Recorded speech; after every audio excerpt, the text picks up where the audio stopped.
વિદ્યાર્થી મિત્રો, દ્વિચલ સુરેખ સમીકરણમાં આપણે પ્રસ્તાવના જોઈ અને દ્વિચલ સુરેખ સમીકરણ યુગ્મ એનો પરિચય આપણે મેળવ્યો. અહીંયા આગળ બે ત્રણ કિસ્સાઓની આગળ આપણે વાત કરીએ છીએ.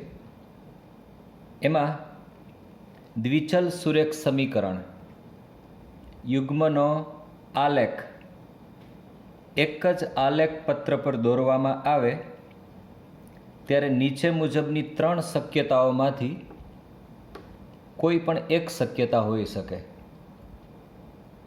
આપણે એવું નક્કી કર્યું કે દ્વિચલ સુરેખ સમીકરણનો આલેખ એક રેખા છે, બરાબર. હવે આપણી પાસે સમીકરણ યુગ્મ છે, એટલે કે જોડકું છે. આ બે સમીકરણોને આપણે આલેખ પત્ર ઉપર દર્શાવવા છે. આલેખ પત્ર ઉપર તમે દર્શાવો ત્યારે એની અંદર ત્રણ પ્રકારની શક્યતાઓમાંથી એક શક્યતા સાચી હોય. એમાં પહેલી શક્યતા શું છે કે બે યુગ્મ છે એ બંને રેખાઓ છે, કાં તો રેખાઓ પરસ્પર છેદે, એટલે બે રેખાઓ એક બિંદુમાં છેદશે. આ સ્થિતિમાં સુરેખ સમીકરણ યુગ્મને એક અનન્ય ઉકેલ છે જે તે રેખાઓના છેદ બિંદુ દ્વારા મળે છે. સમીકરણ યુગ્મની આવી જોડને સુસંગત સમીકરણ યુગ્મ કહે છે, એટલે એકબીજા સાથે મેચ થાય છે, એટલે એને આપણે સુસંગત તરીકે ઓળખીએ છીએ. તો આ જે પહેલો કેસ છે એની અંદર ધારો કે આપણે ગ્રાફ દોરીએ અને એક રેખાનો ગ્રાફ આ પ્રકારે આવ્યો, એકનો આ પ્રકારે આવ્યો, તો બે રેખાઓ પરસ્પર છેદે છે, એટલે એનું છેદ બિંદુ છે એ પોતે જ એનો અનન્ય ઉકેલ થાય. ઉકેલ એટલે એક્સ વાયની કિંમતો કે જે આ સમીકરણમાં મૂકતા એ સમીકરણનું સમાધાન કરે. સમાધાન કરે એટલે આમાંથી જે આ બિંદુના યામ મળે, એક્સ યામ ને વાય યામ, એ તમે આ સમીકરણમાં મૂકો તો આ સમીકરણની લેફ્ટ હેન્ડ સાઈડમાં એક્સ અને વાયની કિંમત મૂકો તો તમે એનું આન્સર જે છે એ શૂન્ય મળી આવે. અહીંયા આગળ બે સમીકરણોનું ઉદાહરણ મેં લીધું છે, સમીકરણ યુગ્મનું, કે જે આ કિસ્સાની સ્પેશિયલી વાત કરે છે.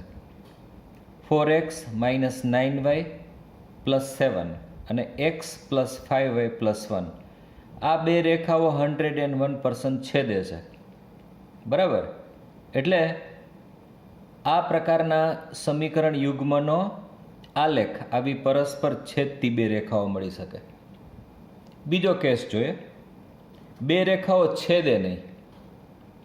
છેદે નહીં તો શું હોય મિત્રો? એક જ સમતલમાં આવેલી બે રેખાઓ પરસ્પર છેદતી નથી તો એ બંને રેખાઓ છે એ સમાંતર હોય.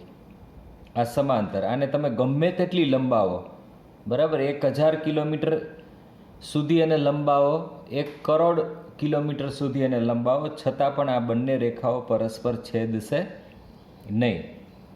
એટલે તેઓ પરસ્પર સમાંતર હોય છે. આ સ્થિતિમાં સમીકરણોને કોઈ ઉકેલ નથી. ઉકેલ એટલે આ બેની અંદર કાંઈ પણ સરખું જ નથી. ઉકેલ એને જ કહેવાય કે બંને રેખાઓની અંદર સામાન્ય વસ્તુ શું છે? સામાન્ય એટલે સરખી હોય એવી. તો L1 અને L2 બંને પરસ્પર સમાંતર રેખાઓ છે, એટલે બંનેમાં કશું સામાન્ય નથી, એટલે બંને રેખાઓનો ઉકેલ એ ખાલી ગણ છે. અને આ સમીકરણ યુગ્મની જોડ જે છે એ સુસંગત નથી. આ એક કેસમાં સુસંગત નથી. યાદ રાખજો, જે સમીકરણ યુગ્મનો આલેખ સમાંતર રેખાઓ મળે એને કોઈ ઉકેલ નથી, અને એ બંને રેખાઓનું જે સમીકરણ છે એ સમીકરણ સુસંગત નથી. ત્રીજો કેસ છે આપણી પાસે. એ કેસમાં શું છે? અહીંયા આગળ જુઓ, આ સમાંતર રેખાઓનું બે સમીકરણ યુગ્મ પણ મેં લખ્યું છે. આમ જુઓ ને તો તમને પોતાને ખ્યાલ આવી જાય. આમાં કોઈ એવો ચમત્કાર નથી, પણ એક રીતે તમે જુઓ તો આ જે બંને રેખાઓના સમીકરણ મેં લખ્યા છે એમાં 5x ઓછા y છે. આની અંદર મેં ખાલી શું કર્યું, આને બેને મેં 2 વડે ગુણીને મૂકી દીધા એમને. આમાં બીજો મેં કંઈ વિચાર નથી કર્યો. એટલે આની અંદર હકીકતમાં આ જે ક્રોસ ગુણાકાર કરો તમે, અથવા તો આ A1 કહેવાય ને આ A2 કહેવાય, આ B1 કહેવાય ને આ B2 કહેવાય, તો A1/A2 ને B1/B2 એ બે જ્યારે સરખા થઈ જાય ત્યારે આ સમીકરણની રેખાઓ છે એ પરસ્પર સમાંતર હોય છે. ત્રીજા કેસમાં બે રેખાઓ સંપાતી હોય. સંપાતી એટલે શું મિત્રો?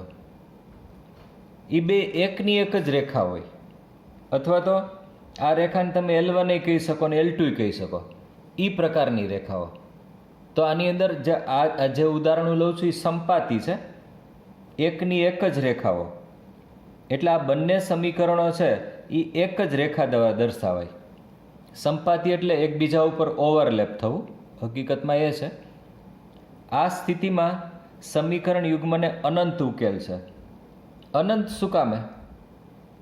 અનંત એટલા માટે કે બે રેખાઓમાં બધું સામાન્ય જ છે, રેખા ખુદ જ અનંત છે. એટલે આનો ઉકેલ છે એ બિંદુઓ મળે, પણ એ બિંદુઓ પણ અનંત હોઈ શકે. આવા સમીકરણ યુગ્મને અવલંબી સમીકરણો કહેવાય. તમને ફરીથી યાદ દેવડાવું છું કે આમાં સુસંગત અને અવલંબી બે પ્રકારના સમીકરણો આવ્યા. તો જે બે રેખાઓના સમીકરણો તમને એવું લાગે કે સંપાતી છે, તો એના માટે તમારી પાસે બે ગુણધર્મો છે. એક તો એ અવલંબી પણ સમીકરણ કહેવાય, અને આ સમીકરણ યુગ્મ સુસંગત પણ છે. અવલંબન એટલે આધારિત રહેવું. એટલે આ બંને ગુણ સંપાતી રેખાઓ માટે છે. અહીંયા આગળ મેં ઉદાહરણ લીધું છે આનું, x + 3y - 2 અને 2x + 6y - 4. તમને એવું દેખીતું લાગતું હશે કે આ બે સમીકરણો સરખા તો નથી. મિત્રો, સરખા જ છે. બીજા સમીકરણને, અથવા તો હું એવું કરું કે પહેલા સમીકરણને હું 2 વડે ગુણી નાખું. ગુણી શકો છો. રાઈટ હેન્ડ સાઈડમાં 0 છે એટલે કોઈ પ્રોબ્લેમ નથી. એટલે અહીંયા આગળ 2 વડે તમે ગુણો તો 2x + 6y - 4 આ પ્રકારનું સમીકરણ મળે. તો આ સમીકરણ મળ્યું તો બે સમીકરણો સરખા થઈ ગયા. એટલે આમાં મેં એ જ કર્યું છે કે કોઈ પણ એક રેખા લઈને એને 2 વડે કે ગુણી નાખ્યા તો એ સમીકરણ મળી ગયું. હવે આમાં ફરક શું છે? ખાલી જો આને હું 2 વડે ગુણું એટલે અચળ પદ પણ આમાં 4 આવે. આને 2 વડે ગુણું એટલે 2x 3 દુ 6y અને 2 દુ 4.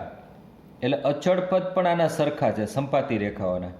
જ્યારે સમાંતર રેખાઓમાં છે ને, એના સહગુણકો સરખા કરવા હોય તો થઈ જાય, પણ અચળ પદ સરખા ન હોય.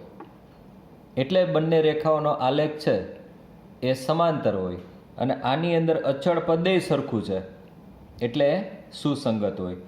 આની અંદર ઘણા બધા સમીકરણો હવે આવતા જ હશે, એમ હું તમને એ વસ્તુ બરાબર સમજાવતો જઈશ. એટલે